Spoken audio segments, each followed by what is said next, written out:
reason why I love the brand and the brick so much is that when I'm building a Lego set, I'm able to switch off all emotion and just focus on what I'm doing, and it just brings a general calm to the way I feel. So we didn't have a lot of money growing up, so I had to find myself a job as a spare parts person just so I could get money to buy Lego. So I went through my dark ages between 18 and 20. I had to find what I was doing in life. So a few years later, I became a baker and I stumbled across the cafe corner, and that reignited my passion for Lego. As my Lego collection grew, so did the Lego community, and then I was able to go to like Lego events, and I started to meet people like Ryan McNaught. So I started selling minifigures at conventions, and it started to be a serious deal, and then Caroline convinced me that we should turn it into a business, and then we sort of leaned into looking at a store, and then I quit my serious job at Aldi to look at something. Leaving a job like Aldi, a stable job, made me feel incredibly nervous, but without the support of Caroline, I don't think I would have been able to do it. So we started doing, we got into big events, and then we decided to do our biggest event to try and see if we could make it a career. We did the Royal Melbourne show. We won the Best Exhibitor Award for that year, which was amazing, and that's how we knew we were on to something special. So setting up independent Lego store is really hard, and to get the account was incredibly hard, so Caroline and I had to travel overseas, find a supplier that would give us Lego until we could actually get the contract. And then one day we had a Lego rep walk into the store, and I guess they say the rest is history. So we opened our first store in Traralgon, then we wanted to try a second store in Pakenham, and then we realised how big and how busy we were in Pakenham, so we decided to dedicate all our time to Pakenham. So we wanted to give back to the community of Pakenham, so we decided to hold our first Simpsons Day. You could come get a sketch, look like the Simpsons character. We raised money for charity that day. Then we realised that we could give back to the community and not only bring the passion and love that I have for Lego to the people. One of the biggest moments for us in our early stages of our Lego journey was going to Denmark and meeting the owner of Lego. That was one of the biggest points, biggest experiences, emotional experiences, because you get to meet the man behind the brick. It was amazing.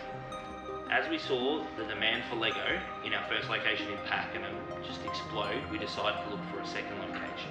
We realised that we needed a much larger location, so we expanded the operation, moved to a massive store so we could offer online and bring the genuine Lego experience to the consumer and just offer more products to the customer.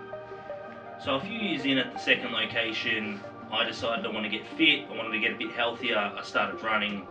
Unfortunately, I hurt myself pretty badly, and it just never got better, to the point where Caroline obviously had to step in and help me, just general moving and getting, so it didn't affect the business. The business I was mainly concerned about the most, but the effect on me and what it did to me and the way it changed me destroyed me as a person, and I don't think I would be here today without the way Caroline helped me get through it. So on one of Caroline and I's regular trips to America, I woke up one night in extreme pain and was rushed to the emergency room.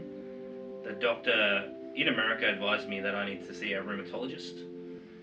So when we got back home, dragging my feet off the plane, we saw a rheumatologist, and she informed me that I had an autoimmune disease called psoriatic arthritis. It affects my breathing, my brain, my legs, my hands, any part of your body that you think is useful, it affects. To the point where I had to learn how to walk again. To the point where it took me 4 hours to go to the toilet one day to walk 5 meters. The emotional trauma that something like that does to you, you will never recover from.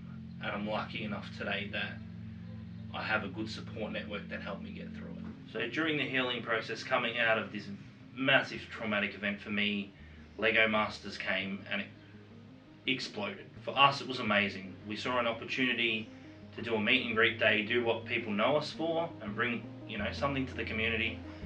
And it was massive. We had 2,500 people turn up just to meet Lego Masters guys, and the growth it had with our business was amazing.